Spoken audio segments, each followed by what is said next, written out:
stiff as starch. Bayonets flashing, music is crashing as the wooden soldiers march. Sabers are clinking, soldiers are winking at each pretty little maid. Here they come, here they come, here they come, here they come, wooden soldiers on parade.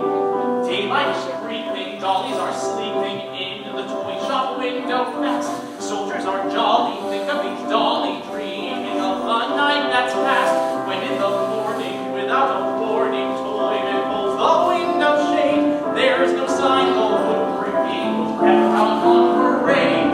No! Never! You have never walked forth with the younger members of my family, meaning my elder brothers born in these 19 years. I don't think I have, Spirit. How many brothers have you? More than 8 of us, and who do their deeds of passion, pride, ill will, hatred, envy, bigotry, and selfishness in our name, who are strange to us, and all are kin and kin, as if they had never lived. And then the Spirit stopped and smiled, and with a waving of his torch, blessed Bob Cratchit's house. Think of that! Bob Cratchit, who had but 16 shillings to his name, and a wife, and children, but yet the Spirit blessed his 4-roomed house. Up rose Mrs. Cratchit. Bob Cratchit's wife, Dressed out but poorly in a twice-turned gown. but brave in ribbons. Which are cheap, but make a goodly show for 6 pence. She laid the cloth,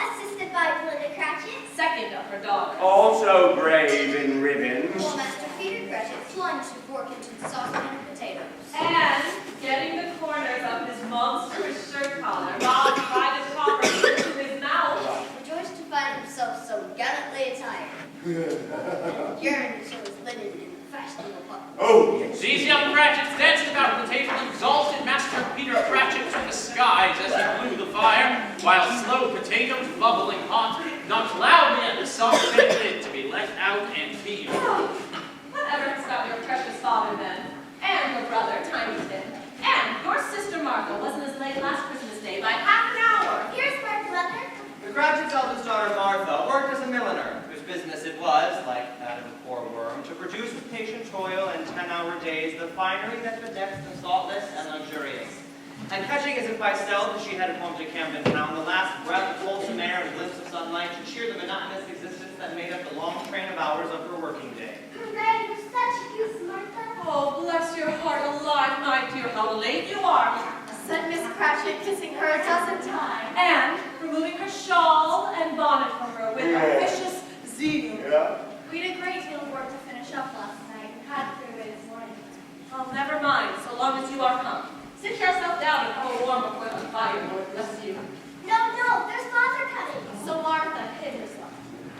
Merry Christmas! And in came Bob Cratchit. With Tiny Tim upon his shoulder. Alas, but Tiny Tim, he bore a little crutch and had his limbs supported by an iron frame. Merry Christmas, my love. Merry Christmas, Peter. Merry Christmas, Belinda. Why, where is our Martha? Not coming. Not coming upon Christmas Day. Oh, poor father, don't be disappointed. What's this? 'Tis I. Martha. Tiny Tim. Come, brother, you must hear them singing in the copper. What plays it? Mom. Oh, mother, I love Mom. Oh. How did little Tim behave? As good as gold and better. Somehow he just thought listening by himself so much and thinks the strangest things you ever heard. Like what, Bob? He told me coming home that he hoped people saw him in the church because he was a cripple. And it might be pleasant for them to remember upon Christmas Day who made lame beggars walk and blind men see. Mrs. Cratchit made the In gravy. a little saucepan, kissing hot. Master Peter mashed the potato with vigor. Miss Belinda sweet up the applesauce. Martha dusted the hot plate. And Bob Cratchit set chairs for everyone, not forgetting themselves, and, mounting guard upon their posts, crammed spoons into their mouths, lest they should shriek for goose before their turn came to be held. A Merry Christmas to us all, my dears. God bless us. God bless us. God bless us, everyone.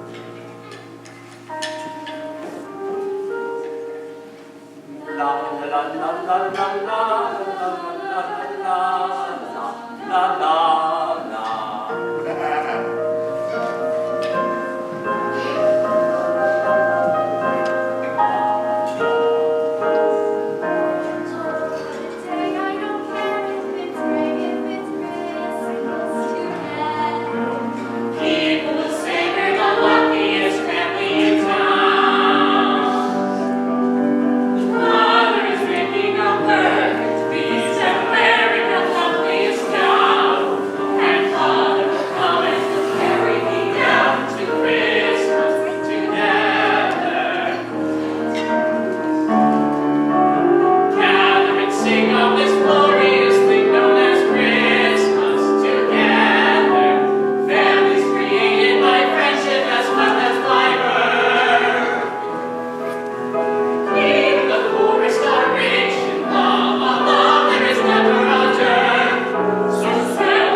I see a vacant seat in a poor chimney corner, and a crutch without an owner carefully preserved.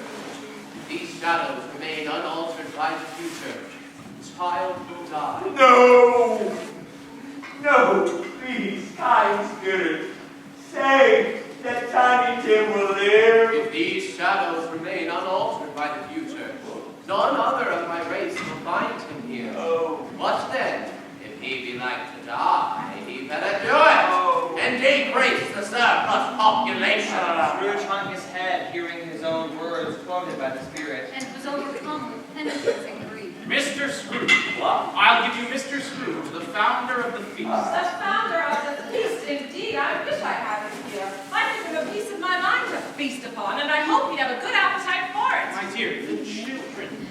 Christmas Day. It should be Christmas Day, I am sure, in which no one drinks the health of such an odious, stingy, hard, unfeeling man as Mr. Scrooge. You know he is wrong. Nobody knows it better than you do, poor fellow. My dear. Christmas Day, no. I'll drink his health for your sake in the days, not his. Long life to him, Merry Christmas, Happy New Year. I'm sure he'll be very merry and very happy, I have no doubt. Rawr! Scrooge was the ogre of the family. The mere mention of his name cast a dark shadow across the party that was not dispelled for a full 5 minutes. When it passed, they were 10 times merrier than before. They were not a handsome family. No, they were not well dressed. Their shoes were beyond well worn and far from being waterproof. Their dress was scanty. Peter might have known, and very likely did, the inside of a pawnbroker's shop. But they were happy, grateful for each other, and content with the time. And as they faded, looked happier yet in the bright sprinkling of the spirit's torch. The Scrooge had his eye upon them. And upon Tiny Tim until the last. What? Suddenly, and without warning from the spirits, they found themselves upon a bleak and desert moor, where monstrous masses of rude stone were cast about as though by giants down in the west. The setting sun glared upon the desolation like sullen heat, and frowning lower, lower, lower yet was the lost thick gloom of darkest night. What place is this? A place where miners dwell. What? Those who labor in the bowels of the earth, who barely see the light of day, which they know me. Listen.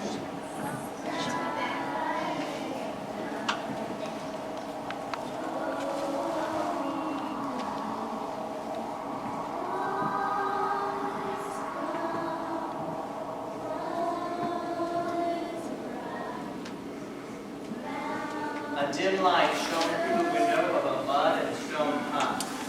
Passing through the wall, Scrooge and the spirit found an old man and woman and their children's children, and another generation beyond that. They sang a song that barely rose above the howling wind upon the barren waste. Scrooge knew it, for it was an old song when he was a boy.